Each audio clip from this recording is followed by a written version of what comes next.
15 August 2018 रोजी पिंपरी चिंचवड शहरासाठी स्वतंत्र पोलीस आयुक्तालय स्थापन झाले आणि शहराच्या स्वतंत्र अस्तित्वावर कायदा सुव्यवस्था राखण्याच्या जबाबदारीची मोहर उमटवली गेली. अवघ्या 14 पोलीस ठाण्यांपासून सुरुवात होत हळूहळू 23 पोलीस ठाण्यांपर्यंत ते काल पुन्हा नव्या 5 पोलीस ठाण्यांच्या मागणीने पिंपरी चिंचवड पोलीस आयुक्तालयाने टाकलेली कात व घेतलेली झेप अभिनंदनीय म्हणावी लागेल. पिरंगुट, जांबे, पिंपळे सौदागर, मोशी आणि देहुगाव अशा नव्या 5 पोलीस ठाण्यांची मागणी पोलीस आयुक्त विनयकुमार चौबे यांनी काल शासनाकडे केली आहे. सुमारे 30 लाखाच्या वर गेलेली शहराची लोकसंख्या, घनदाट लोकवस्ती, झोपडपट्टीवासियांचे प्रमाण आणि शहराच्या दक्षिण व उत्तर दिशेमध्ये 100 एकर जागेमध्ये झालेल्या सोसायट्यांनी शहर प्रचंड विस्तारले तर आहेच, शिवाय शहरातील नागरिकांना पोलिसांचे सहकार्य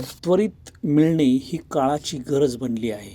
शहराच्या भौगोलिक विस्तारामुळे नवी पोलीस ठाणी निर्माण होणे हा प्रशासकीय कामकाज व कायदा सुव्यवस्था राखण्याच्या दृष्टीने महत्त्वाचा भाग असला तरी नागरिकांना पोलिसांचा प्रेझेन्स काही मिनिटांवर आणण्याच्या दृष्टीने महत्त्वपूर्ण बाब ठरली आहे. पिंपरी चिंचवड पोलीस आयुक्तालयाच्या पोटात आता मुळशी, मावळ, खेड, हवेली या तालुक्यांसह पुणे शहराचा काही भाग आणि संपूर्ण पिंपरी चिंचवड शहर इतका विस्तीर्ण परिसर व भाग समाविष्ट झाला आहे. सध्या पुणे शहर पोलीस आयुक्तालयाच्या कक्षेत 40हून अधिक पोलीस ठाणी आहेत. त्या तुलनेत अवघ्या 8 वर्षात पिंपरी चिंचवड पोलीस आयुक्तालयाने विस्तारासह नव्याने मोशी येथे उभारण्यात येत असलेले पोलीस आयुक्तालय तसेच ताथवडे येथे होणारे नियोजित पोलीस हेडक्वार्टर यामुळे येत्या काही वर्षात पुण्याच्या बरोबरीने पिंपरी चिंचवड शहर असेल यात काही शंका नाही.